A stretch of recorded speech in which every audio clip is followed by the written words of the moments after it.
अस्सलाम वालेकुम बच्चों। उम्मीद करता हूँ आप सब खैरियत से होंगे। और मुझे खुशी इस बात की है कि मेरे आने से पहले आप सबने क्लास ज्वाइन कर ली है। तो आज हम सेकंड लॉ ऑफ थर्मोडायनेमिक्स का टाइम वेस्ट किए बगैर लेक्चर नंबर 2 डिस्कस करेंगे। ठीक है, मतलब पार्ट नंबर 2। लेक्चर तो हमारा 4 ही है ये, क्योंकि 3 लेक्चर हमने सीरीज़ के अपलोड यूट्यूब पे भी किए हैं और आपको हम बता भी रहे हैं। बच्चों, सेकंड लॉ ऑफ थर्मोडायनामिक्स क्या है, इसको समझने से पहले हमें ये याद होना चाहिए कि हमारा जो फर्स्ट लॉ ऑफ थर्मोडायनामिक्स है, आपके पास जो फर्स्ट लॉ है, अब थर्मोडायनामिक्स को मैं टी डी लिखूंगा ताकि हमारा टाइम बचे। ठीक है, जो स्टूडेंट जो फर्स्ट लॉ ऑफ थर्मोडायनामिक्स है वो हमें सिर्फ और सिर्फ बताता है कंजर्वेशन ऑफ एनर्जी। कहने का मकसद ये है, वो ये हमें ये कहता है कि भाई हमारे पास change in energy on of universe वो ज़ीरो होती है। एनर्जी यूनिवर्स की चेंज नहीं होती, लेकिन हाँ एक फॉर्म से दूसरी फॉर्म में चेंज हो जाती है। फर्स्ट लॉ ने हमें सिर्फ ये बताया कि फर्स्ट करो आपके पास दो ऑब्जेक्ट हैं ए और दूसरा ऑब्जेक्ट है बी। इसका टेम्परेचर आपके पास है 100 डिग्री सेल्सियस और इसका टेम्परेचर आपके पास लेट सपोज के 80 डिग्री सेल्सियस। ठीक है, तो हीट तो फ्लो होगी,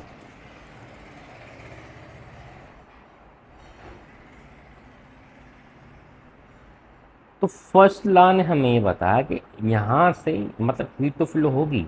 लाजमी सी बात है, दोनों के अंदर क्या है, टेम्परेचर डिफरेंस है, और हीट हमेशा टेम्परेचर डिफरेंस की ही वजह से फ्लो होती है।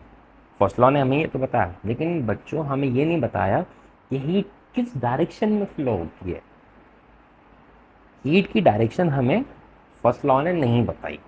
ठीक है, मतलब इन्होंने ये बताया कि हमें फर्स्ट लॉ ने ये बताया कि भाई इसमें अगर फर्ज करो कि 100 जूल एनर्जी है, ठीक है, और यहाँ पर आपके पास 80 जूल एनर्जी है, तो इन दोनों सिस्टम्स की, इन दोनों बॉडीज़ की जो एनर्जी है वो कंजर्व रहेगी। हाँ एक फॉर्म से दूसरे फॉर्म में चेंज हो सकती है, लेकिन ये नहीं बता रहे हैं कि हीट फ्लो किस डायरेक्शन में होगी। ये तो हमें पता है कि heat flows from hot body to cold body, तो ये हमें सेकंड लॉ ऑफ थर्मोडायनेमिक्स ने बताया। ठीक है, अच्छा जी, इसको मज़ीद समझने के लिए हमें फर्स्ट लॉ की कुछ लिमिटेशंस को देखना पड़ेगा। ठीक है, हमें क्या देखना पड़ेगा, फर्स्ट लॉ की लिमिटेशंस को। लिमिटेशंस क्या होती हैं,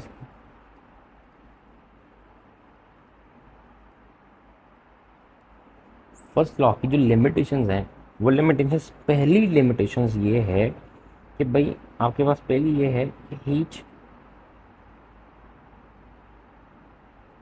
can flow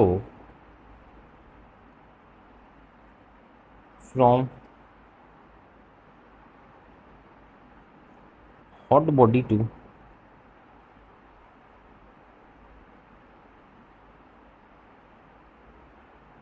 cold body, hot body to cold body. But अच्छा देखो, यहाँ तक हमें फर्स्ट लॉ ने बता दिया, heat can flow from hot body to cold body, but not from cold to hot. कैसे हो सकता है कि हीट आपके पास कोल्ड टू हॉट में फ्लो, हाँ हो सकता है। ये thermodynamics, second law of thermodynamics से हमें बताया है। कहाँ के बताया, किस तरह बताया, मैं एग्जाम्पल में आपको समझाऊंगा।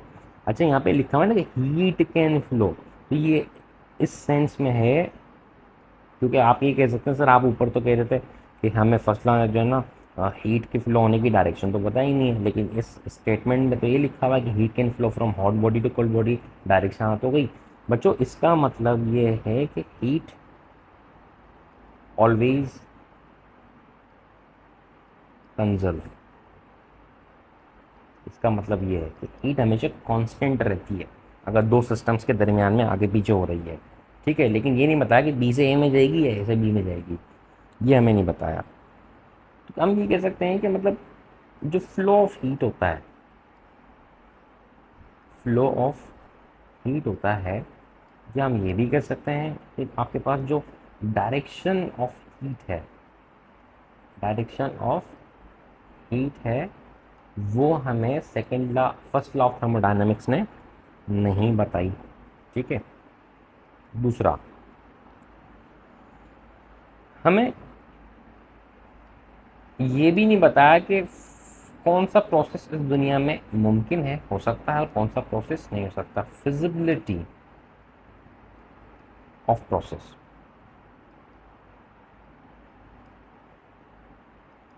मतलब कौन सा प्रोसेस हो सकता है और कौन सा प्रोसेस नहीं हो सकता। मिसाल के तौर पर हमने कहा कि आपके पास ये एक पानी का गिलास है, ठीक है, और इसके अंदर शुगर के क्रिस्टल्स हैं, तो क्या ये शुगर के क्रिस्टल खुद ही इसमें डिज़ोल्व हो जाएंगे या फिर हमें डिज़ोल्व करने पड़ेंगे। ठीक है, इसको हम कहते हैं स्पॉन्टेनियस और नॉन स्पॉन्टेनियस रिएक्शंस के फिर प्रोसेस, ये हम आगे जाके डिस्कस करेंगे। मतलब तो ये भी हमें फर्स्ट लॉ ऑफ थर्मोडायनामिक्स ने नहीं बताया कि कौन सा जो प्रोसेस है वो फिजिबिलिटी का मतलब फिजिबल है और कौन सा प्रोसेस फिजिबल नहीं है। ठीक है, एक और स्टेटमेंट हमें लिमिटेशंस इसने बताई, वो ये कि भाई जितने भी नेचुरल प्रोसेस हैं, the natural process, the natural process, कौन से प्रोसेस, स्पॉन्टेनियस।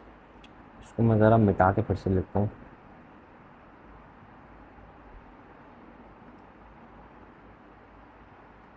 ठीक है, the natural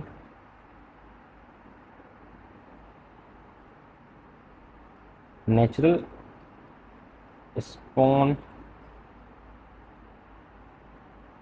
spontaneous process,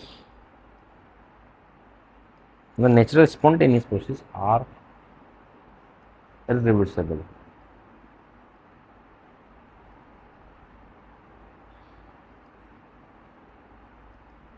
example हम इसकी लेते हैं, पहली एग्जाम्पल, ठीक है, हम इसकी एग्जाम्पल लेते हैं ज़रा। एग्जाम्पल ये है कि फ़र्ज करो कि आपके पास ऊपर से पानी गिर रहा है इस तरह से। ठीक है, ऊपर से पानी गिर रहा है, मतलब यहाँ पर जो पोटेंशियल एनर्जी है वो किस में कन्वर्ट हो रही है, काइनेटिक एनर्जी के अंदर। ठीक है, मतलब हम यह कह सकते हैं कि वाटर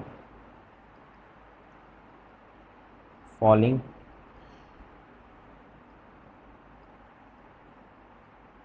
डाउनवर्ड। ऐसा हो सकता है कि ये पानी नीचे से ऊपर जाए, ऐसा हो सकता है, फोर्स लाने का नहीं हो सकता।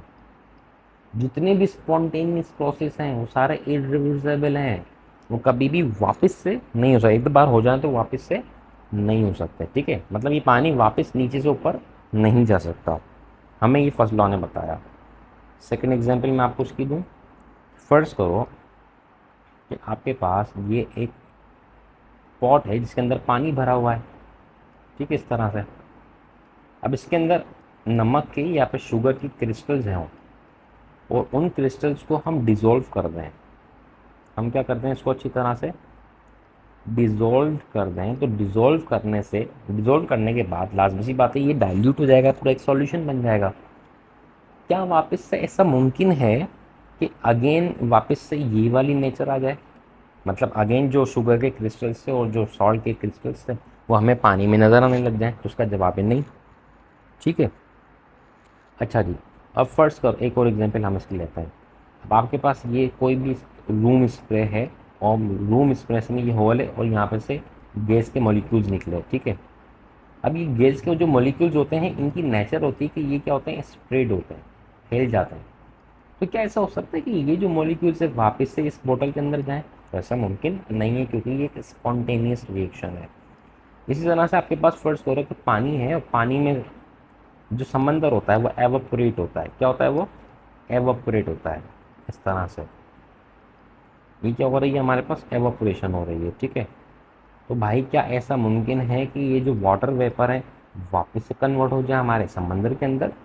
तो ऐसा हरगिज़ मुमकिन नहीं है, ये हमें बताया फर्स्ट लॉ ऑफ थर्मोडायनामिक्स में। ऐसा हरगिज़ मुमकिन नहीं है, ठीक है, ऐसा मुमकिन नहीं है।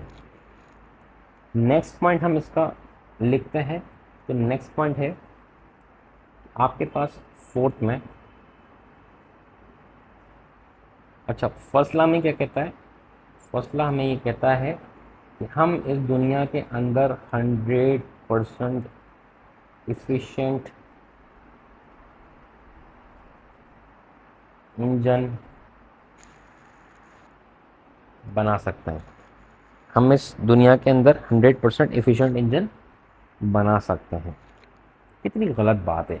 ठीक है, आपने अभी first second law of thermodynamics के लेक्चर जो है, इसका पार्ट 1 वाला जो लेक्चर है उसमें आपने पढ़ा होगा।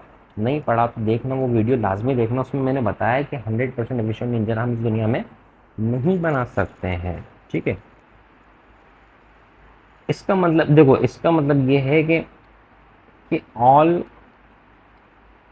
इसमें एक मेन पॉइंट ये आता है कि all work can be converted into heat. ठीक है, but all heat can not be converted into work. मिसाल के तौर पे आपने क्या किया, ये आग लगी हुई है, ठीक है, इस पे आपका हाथ, आपने हाथ रखे। क्या ऐसा हो सकता है कि आप आग के ऊपर दोनों हाथ रखो और उस हीट की वजह से, जो कि आग की वजह से आपके हाथों को मिल रहे हैं, वो आपके हाथ रब करना स्टार्ट कर दें? तो ऐसा हरगिज़ मुमकिन नहीं है। ऐसा हरगिज़ मुमकिन नहीं है। हीट से हम वर्क नहीं बना सकते। ठीक है, ऑल हीट से हम वर्क नहीं बना सकते। हाँ, ऐसा हो सकता है कि भाई आप अपने दोनों हाथ लो, दोनों हाथों को रिगड़ना स्टार्ट करो। जब रिगड़ोगे तो वो सारा जो वर्क होगा किसमें कन्वर्ट हो रहा होगा? हीट के अंदर। हाँ, ऐसा हो सकता है, लेकिन इसमें 100% एफिशिएंट हम इंजन नहीं बना सकते हैं। ठीक है, अच्छा, जो मेन बात है वो ये है कि इस फर्स्ट लॉ ऑफ थर्मोडायनामिक्स में स्पॉन्टेनियस और नॉन स्पॉन्टेनियस प्रोसेसेस को भी डिफाइन नहीं किया। उसको भी डिफाइन, कोई कमेंट नहीं दिया, उसको डिफाइन नहीं किया भाई स्पॉन्टेनियस प्रोसेस होते क्या हैं और नॉन स्पॉन्टेनियस प्रोसेस क्या होते हैं। बहरहाल अब हम इसको डिस्कस करने वाले हैं और करेंगे।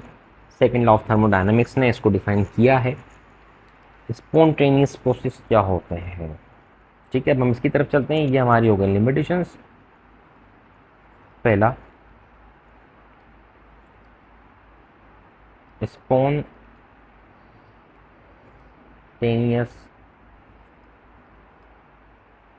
प्रोसेस क्या होता है? भाई स्पॉन्टेनियस प्रोसेस क्या होता है? स्पॉन्टेनियस प्रोसेस क्या होता है कि any process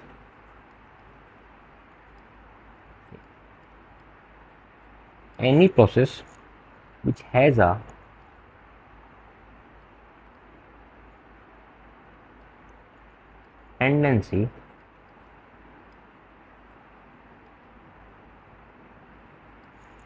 a tendency to occur। मतलब ऐसा प्रोसेस जिसके पास खुद ब खुद होने की सलाहियत हो। ठीक है, अच्छा, कंडीशंस हैं स्पॉन्टेनियस प्रोसेस की, या तो वो बाय इटसेल्फ, खुद से हो जाए, बाय इटसेल्फ। दूसरा, या फिर उसको by proper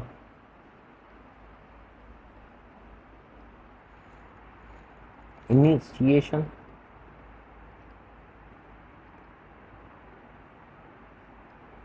bye proper initiation, या फिर under giving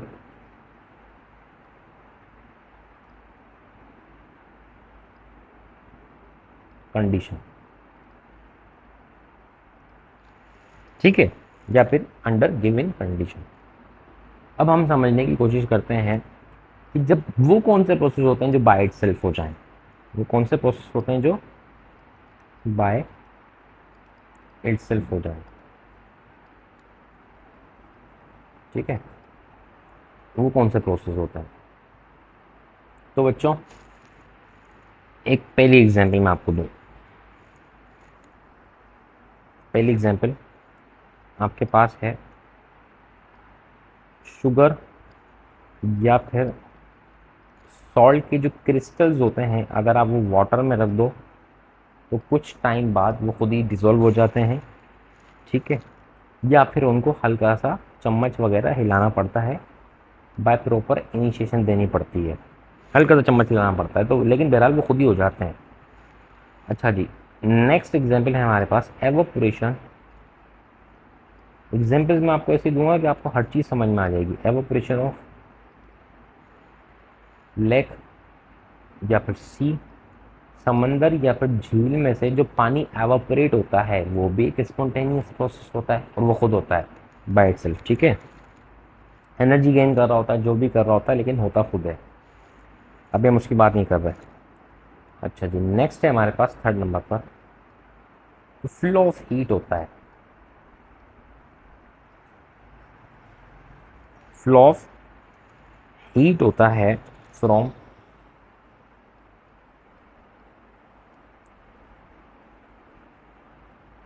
higher temperature to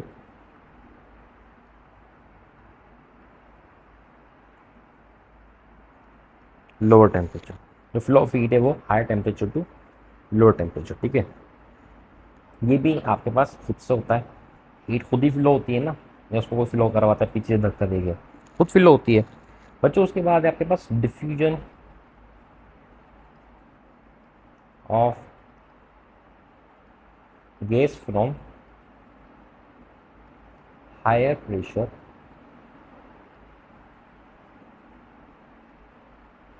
to lower pressure. Gas खुद ही डिफ्यूज हो जाती है higher pressure to lower pressure, ठीक है। तो ये हो गए आपके पास वो प्रोसेस जो कि स्पॉन्टेनियस है लेकिन खुद से होते हैं, जो कि स्पॉन्टेनियस है लेकिन खुद से होते हैं। सेकंड नंबर पे है हमारे पास by proper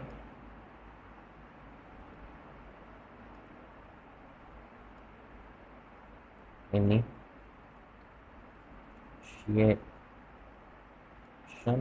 bye proper initiate या इनिशिएशन, वो कौन से प्रोसेस होते हैं? मिसाल के तौर पे एक हम केमिस्ट्री की तरफ चलते हैं।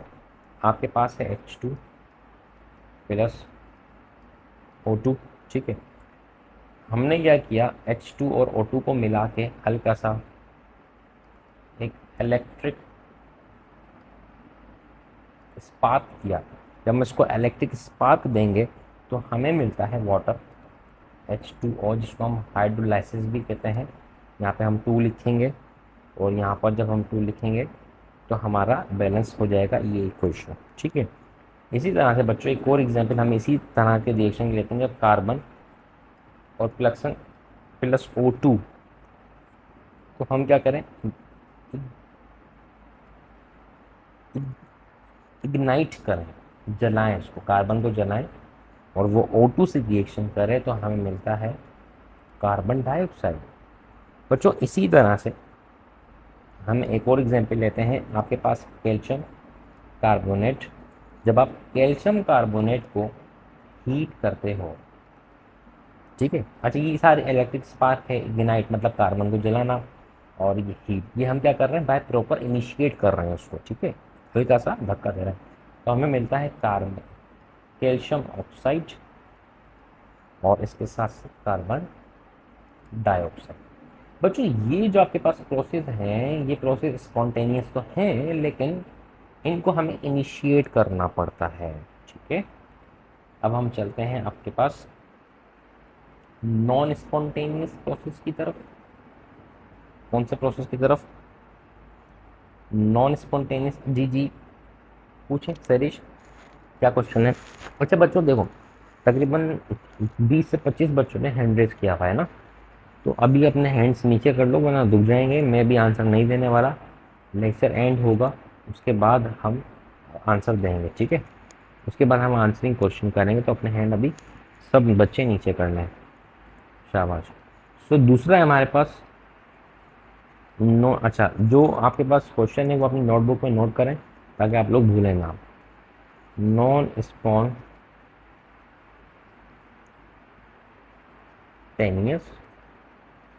नॉन स्पॉन्टेनियस क्या होते हैं बच्चों? नॉन स्पॉन्टेनियस जो प्रोसेस आपके पास होते हैं वो प्रोसेस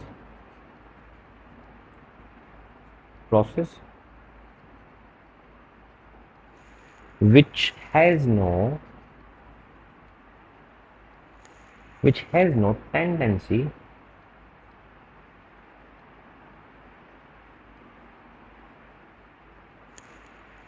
to occur। मतलब ऐसे प्रोसेस जिनके पास खुद से होने की सलाहियत मौजूद ना हो, इस तरह के प्रोसेस को नॉन स्पॉन्टेनियस कहा जाता है। ठीक है, पहली कंडीशन ऑन इट्स ऑन, दूसरी कंडीशन ऑन इट्स ऑन। पहली कंडीशन हमारे पास इवन आफ्टर प्रॉपर, मतलब ऐसे प्रोसेस जिनको हम प्रॉपर इनिशिएट भी कर रहे हो लेकिन वो ना हो पा रहे हो। ठीक है, अच्छा जी, ऑन इट्स ओन। लेकिन इसमें पता है क्या है, इसमें ये कंडीशन आ जाती है कि ये ऐसे प्रोसेस होते हैं जिनको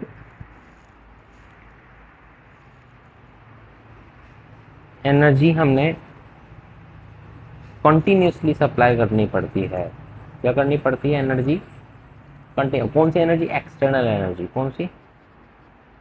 अब वो एक्सटर्नल एनर्जी किसी भी टाइप की हो सकती है, वो केमिकल भी हो सकती है, वो इलेक्ट्रिकल भी हो सकती है। तो ऐसे प्रोसेस जो कि खुद से ना होते हों, ठीक है, भले हम उनको इनिशिएट भी कर रहे हो प्रॉपर, ठीक है, तो इनिशिएट करने का क्या तरीका है? इनिशिएट करने का तरीका ये है कि हम उसको कंटिन्यूसली एनर्जी सप्लाई कर रहे हो। तो इस तरह के प्रोसेस को हम कहते हैं, क्या कहते हैं प्यारे बच्चों? इसको हम कहते हैं नॉन स्पॉन्टेनियस प्रोसेस। इसकी एग्जांपल्स हम देखते हैं कि ये जो नॉन स्पॉन्टेनियस प्रोसेस होते हैं ये कौन कौन से होते हैं। अच्छा, ये सारी चीज़ें कौन डिफाइन कर रहा है? Second law of thermodynamics. First law ने ये सारी चीज़ें डिफाइन नहीं करी थी, जिसकी वजह से हमें सेकंड लॉ ऑफ थर्मोडायनेमिक्स बना पढ़ने की ज़रूरत होती है। पहली एग्जांपल बड़ी ही प्यारी एग्जांपल है कि heat flow heat flow from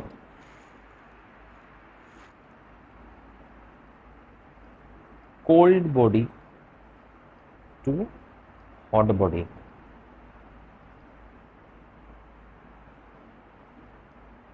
ये कौन सा स्पॉन्टेनियस प्रोसेस है भाई? ये स्पॉन्टेनियस प्रोसेस ये है कि फर्स्ट करो कि आपके पास ये एक रेफ्रिजरेटर है, फ्रिज है, ठीक है, ये उसका हैंडल है। अब आप सामने आके खड़े हुए, ठीक है, इस तरह से आपका जो रेफ्रिजरेटर है ये है कोल्ड बॉडी। अब क्योंकि सराउंडिंग और आप एक ही टेम्परेचर हैं तो आप हो गए हॉट बॉडी।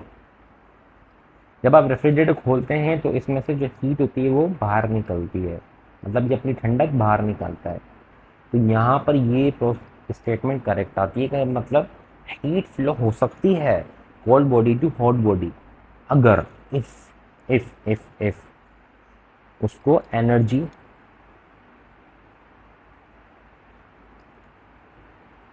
कंटिन्यू सप्लाई करते रहे। तो एनर्जी कौन सी सप्लाई हम इसको कर रहे हैं बेटा? इसको हम एनर्जी जो सप्लाई कर रहे हैं वो कर रहे हैं इलेक्ट्रिकल एनर्जी। कौन सी एनर्जी है वो?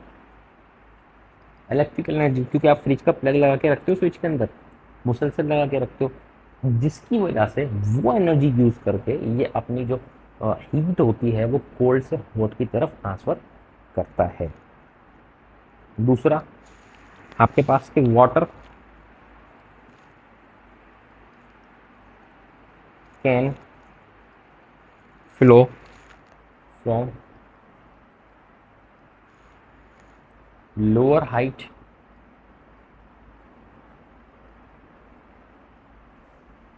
To upper height. अच्छा, फर्स्ट लॉ क्या कहता है? फर्स्ट लॉ की जो लिमिटेशंस थी हमने उसमें पढ़ा था ना कि पानी अगर नीचे गिर जाए तो वापस ऊपर नहीं जा सकता। लेकिन आपके घर में जो पानी की मोटर्स होती हैं, जिसको हम इलेक्ट्रिक मोटर कहते हैं, जिसको हम वाटर पंप कहते हैं, वाटर पंप के यूज़ कर रहे होते हैं इलेक्ट्रिक एनर्जी, और वाटर को कहाँ भेज रहे होते हैं, ऊपर की तरफ हमारे घर की टंकियों में। ये भी नॉन स्पॉन्टेनियस है, लेकिन हम क्या कर रहे हैं, इसको मुसलसल इलेक्ट्रिक एनर्जी सप्लाई कर रहे हैं। लिखा हुआ है ना कि एनर्जी कंटिन्यूसली, अगर हम उसको एनर्जी कंटिन्यूसली भी सप्लाई कर रहे हों तभी वो मुश्किल से होता है। मुश्किल है ना नीचे से पानी ऊपर वापस ले ऊपर ले जाना, लेकिन हो रहा है। तो ऐसे प्रोसेस जिसको हम एनर्जी मुसलसल देते रहें और वो हो जाए, तो वो नॉन स्पॉन्टेनियस, पहले खुद से ना हो। खुद से तो नहीं होगा ना, अगर यहाँ पे आप प्लग निकाल दो तो ये क्या, ये ठंडक बाहर जाएगी? नहीं, फ्रिज में ठंडक नहीं होगी जो बाहर जाएगी। अगर आप वाटर पंप को इलेक्ट्रिकल एनर्जी ना दो तो क्या ये वाटर पंप पानी को ऊपर पहुंचा सकता है? तो जवाब आएगा नहीं, ऊपर नहीं पहुंचा सकता। ठीक है, ये बातें हमें समझ में आ गई हैं। ओके की रिपोर्ट है, ये बातें हमें समझ में आ गई हैं। क्वेश्चन पता ही क्या है, पूरा होना भी चाहिए। क्वेश्चन ये है कि सर, मतलब Y some process are spontaneous and non spontaneous? ठीक है, या क्वेश्चन ये है, हाउ वी कैन डिसाइड कि कौन सा प्रोसेस स्पॉन्टेनियस है और कौन सा प्रोसेस नॉन स्पॉन्टेनियस है। ये हम कैसे डिसाइड करें कि क्या इसकी कुछ रूल्स हैं, क्या इसके कुछ रेगुलेशंस हमें सेकंड लॉ ने बताए हैं? तो बेटा घबराने की बात नहीं है, बिल्कुल बताए हैं। जी हाँ बताए हैं। एक क्राइटेरिया बता दिया उसने, कुछ पैरामीटर्स हमें बता दिए हैं सेकंड लॉ ने। क्या बता दिए? कुछ पैरामीटर्स। मिसाल के तौर पे पहला पैरामीटर हम इसको डिस्कस करते हैं। पहला पैरामीटर है हमारे पास इंथैल्पी चेंज। क्या है पहला पैरामीटर? Enthalpy change.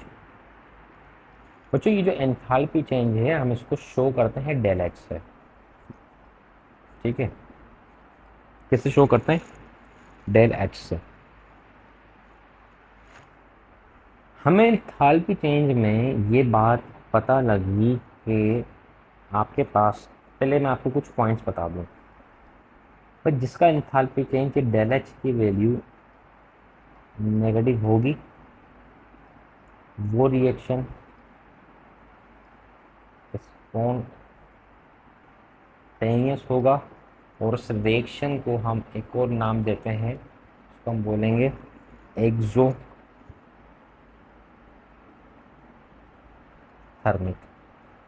दूसरा पॉइंट ये है कि वो रिएक्शन जिसके पास डेल एच की वैल्यू पॉजिटिव आएगी। अभी डेल एच कैसे कैलकुलेट करते हैं ये हमारा टॉपिक नहीं है।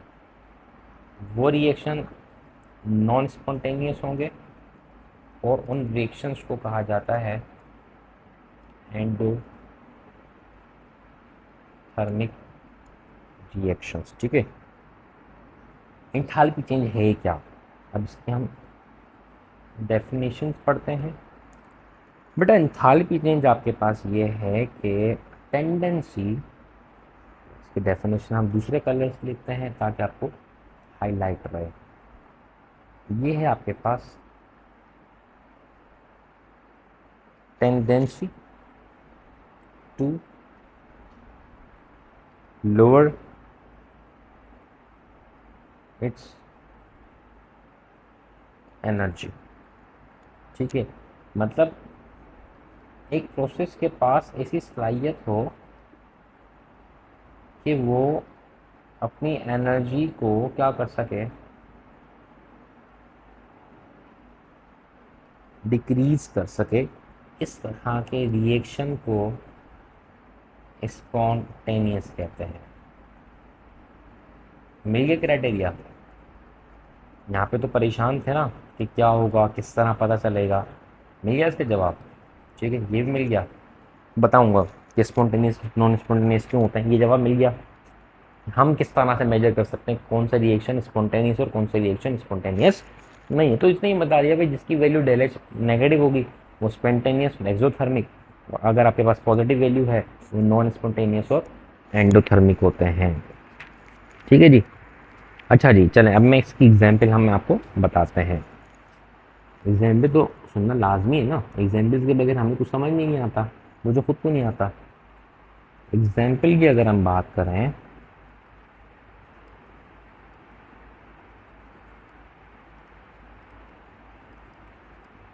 एग्जाम्पल्स की अगर हम बात कर रहे हैं तो पहली एग्जाम्पल हम लेते हैं। आपके पास H2 प्लस O2 को अगर मिला दिया जाए तो ये बनता है H2O। इसको बैलेंस करने के लिए हम 2 लगाएंगे बाद में, ताकि हम 2 को 2 से कैंसिल कर सके, तो ये इक्वेशन बैलेंस। बेटा इसकी जो डेल एच की वैल्यू है वो है नेगेटिव। ठीक है, पानी खुद बनता है ना, हाइड्रोजन ऑक्सीजन आपस में रिएक्ट होते हैं, और इसकी जो वैल्यू है वो है 280 किलो जूल पर मोल। दूसरी एग्जाम्पल, दूसरी एग्जाम्पल हमारे पास ये है कि सी कार्बन को अगर हम O2 से मिलाएं तो बच्चों हमें मिलता है कार्बन डाइऑक्साइड। इसकी भी जो डेल एच की वैल्यू हमारे पास आती है वो नेगेटिव होती है, और जो वैल्यू है वो है 400 किलो जूल पर मोल। ठीक है, ये तो हमें पता चल गया। बेटा ये हमें पता लग गया कि डेल एच की वैल्यू नेगेटिव होगी और तो वो स्पॉन्टेनियस, डेल एच की वैल्यू पॉजिटिव तो वो नॉन स्पॉन्टेनियस होगा। एंड ओवर एक्सो का भी आपको रिएक्शन समझ में आना चाहिए। लेकिन एक प्रॉब्लम आ गई, एक प्रॉब्लम आ गई। वो प्रॉब्लम क्या आई? वो प्रॉब्लम ये आई कि भाई आपके पास जो डेल एच, वो प्रोसेस जिनकी वैल्यू पॉजिटिव है वो भी स्पॉन्टेनियस निकल कर आ गए, वो भी स्पॉन्टेनियस निकल कर आ गए। मिसाल के तौर पे, एग्जाम्पल के तौर पे, अब फर्ज करो कि आपके पास जो आइस है, ठीक है, पहली एग्जाम्पल, आइस को निकाल कर अगर बाहर रख दिया जाए तो लाजमी सी बात है वो वाटर में कन्वर्ट होगी। ये जो प्रोसेस आपके पास होता है ये भी स्पॉन्टेनियस है। लेकिन अच्छा, अब ये आइस है, सराउंडिंग से हीट लेती है, सराउंडिंग से हीट गेन करती है, मतलब हीट की वैल्यू उसके अंदर इंक्रीज होती है, ऐड होती है, इसलिए इसकी जो डेल एच की वैल्यू है वो पॉजिटिव है। लेकिन ये प्रोसेस कौन सा है? स्पॉन्टेनियस। ठीक है। दूसरे नंबर पे, अगर आपके पास जो वाटर होता है लेक्स का या फिर सी का, वो क्या हो रहा होता है? एवोपरेट हो रहा होता है। क्या हो रहा होता है? वो एवोपरेट होता है ना, वाटर एवोपरेट होता है। क्यों? क्योंकि ये जो समंदर है ये सराउंडिंग से हीट गेन करता है, और जिसकी वजह से डेल एच की वैल्यू भी पॉजिटिव होती है। अब ठीक है, इसी तरह से एक और हम एग्जाम्पल लेते हैं। आपके पास अगर मरकरी ऑक्साइड है HgO, सॉलिड के अंदर अगर आप लो, और सॉलिड के अंदर लेने के बाद उसको आप हीट कर लो, हल्का सा हीट करो, ठीक है, तो ये बनता है मरकरी प्लस O2। ठीक है, इसको आप बैलेंस कर सकते हो 1/2 से। लेकिन इसकी भी जो डेल एच की वैल्यू है वो क्या है आपके पास? पॉजिटिव है। कहने का मकसद ये है कि आपके पास अब डेल एच की वैल्यू, सर आपने कहा था कि अगर नेगेटिव है तो वो प्रोसेस स्पॉन्टेनियस होते हैं, यहाँ पर तो डेल एच की वैल्यू पॉजिटिव है, वो प्रोसेस भी स्पॉन्टेनियस है। अब हम कैसे डिसाइड करेंगे कौन सा नॉन स्पॉन्टेनियस और नॉन स्पॉन्टेनियस है? तो इस पैरामीटर को मज़ीद डिफाइन करने के लिए हम एक और चीज़ डिस्कस करते हैं। वो डिस्कशन कहलाती है एंट्रोपी चेंज। क्या कहलाती है वो? एंट्रोपी। क्योंकि ये फॉर्मूला तो वो हो गया ना, मतलब ये जो आइडिया था ये तो फेल हो गया, अब वो एंट्रोपी चेंज है। एंट्रोपी चेंज क्या होता है? और ये आपके पास इस लेक्चर का लास्ट टॉपिक भी है।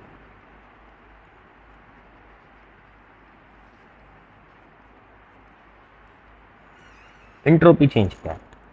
एंट्रोपी चेंज को हम डेल एस से शो करते हैं। ठीक है, डेल एस। और ये हमें कहता है कि अगर del S is greater than zero तो प्रोसेस आर, मतलब डेल एस की वैल्यू अगर पॉजिटिव है तो प्रोसेस क्या होंगे, स्पॉन्टेनियस होंगे।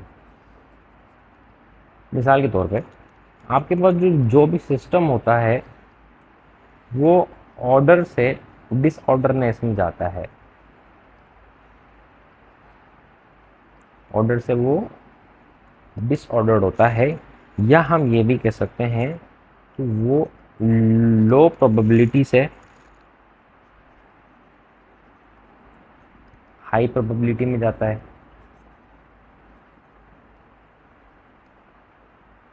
ठीक है, सॉरी ये उल्टा हो गया, ये हाई से लो में जाता है। मिसाल के तौर पे हमने कहा कि हमारे पास एक बर्तन है, कुछ भी बॉक्स है, उसके अंदर 10 सिक्के हैं। ठीक है, हमने कहा कि अगर हम इन 10 सिक्कों को उछालते हैं तो तमाम सिक्कों पे क्या आना चाहिए, हेड। ऐसा होगा? तो जवाब है नहीं। हो सकता है कि आपके पास 3 सिक्के हों, उसके पास हेड आ जाए, बाकी जो 7 सिक्के हैं उस पर टेल आ जाए। मतलब डिसऑर्डरनेस हमारे यूनिवर्स के किसी भी सिस्टम के अंदर ज़्यादा होती है। ठीक है, ये ज़्यादा होती है। मिसाल के तौर पे एक और हम एग्जाम्पल ले लेते हैं, एक और एग्जाम्पल लेते हैं। आपके पास फर्ज करो कि इस तरह से दो सिलेंडर ज्वाइंट है आपस में ना, इस तरह से दो सिलेंडर आपके पास क्या है, ज्वाइंट है। बीच में आपने कोई वॉल लगाई हुई है, यहाँ पर गैस ए है, यहाँ पे गैस बी है। गैस आपके पास ए और गैस आपके पास बी है।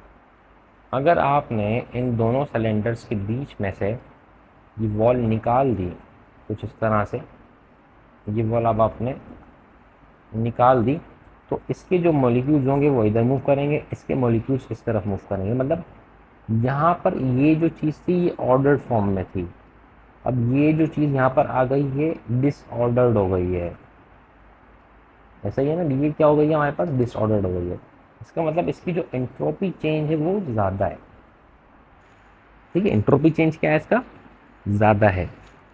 तो एंट्रोपी चेंज को हम डिफाइन ऐसे करते हैं कि आपके पास टेंडेंसी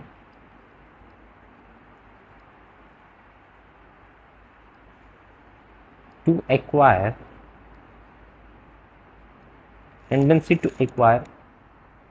मैक्सिमम रेंडमनेस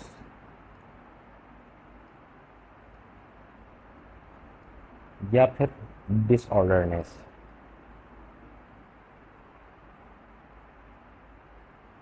ये आपके पास क्या कहलाती है, ये आपके पास क्या है, एंट्रोपी चेंज है। हम इसको ऐसे भी देखते हैं कि अगर if del S is greater than zero तो प्रोसेस हमारे पास क्या होता है, प्रोसेस स्पॉन्टेनियस होता है। अब देखो ये जो गैस मिक्स हुई थी, लाजमी सी बात ये खुद हुई है ना, उसको हमने किया थोड़ी है मिक्स। तो ये जो प्रोसेस होता है ये स्पॉन्टेनियस प्रोसेस कहलाता है। ठीक है, अच्छा अब इधर देखते हैं हम एक एग्जाम्पल हम लेते हैं, उसके बाद हम इस लेक्चर को एंड करते हैं। आपके पास आई से कन्वर्ट हुआ वाटर में। ठीक है, आई से वाटर में, इसके जो मॉलिक्यूल्स होंगे वो टाइटली पैक्ड होंगे, इसके जो मॉलिक्यूल्स होंगे वो लूजली पैक्ड होते हैं, मतलब लूज होते हैं बानिस्बत आइस के मॉलिक्यूल्स के। बेटा इसके मॉलिक्यूल्स मूव नहीं कर सकते, इसके मॉलिक्यूल्स मूव कर सकते हैं और रैंडम डायरेक्शन में करेंगे, कोई ऑर्डर नहीं होगा। ठीक है, तो इसका मतलब ये है कि आइस कन्वर्ट किसके अंदर हो रही है, वाटर में। इसका मतलब डेल एच की वैल्यू क्या है यहाँ पे, डेल एच की वैल्यू पॉजिटिव है। रिएक्शन कौन सा कहलाएगा, एंडोथर्मिक। लेकिन आप एक चीज़ और नोट करोगे, पहली चीज़ आपने नोट की, दूसरी चीज़ नोट करोगे, भाई जो मॉलिक्यूल्स है ना वो मॉलिक्यूल्स का रैंडमनेस ज़्यादा है, entropic del is greater than zero, मतलब एंट्रोपी गैस है पॉजिटिव, तो रिएक्शन कौन सा होगा, स्पॉन्टेनियस होगा। रिएक्शन कौन सा होगा, स्पॉन्टेनियस होगा, क्योंकि आपने ये पैरामीटर नोट तो किया, लेकिन अब आपने ये पैरामीटर भी नोट करना है, उन दोनों को कंपेयर करना है। अगर डेलिस की वैल्यू आपके पास डेलिस ग्रेटर है तो ये स्पॉन्टेनियस है, अगर लेस होती है तो वो नॉन स्पॉन्टेनियस है। अपना ख्याल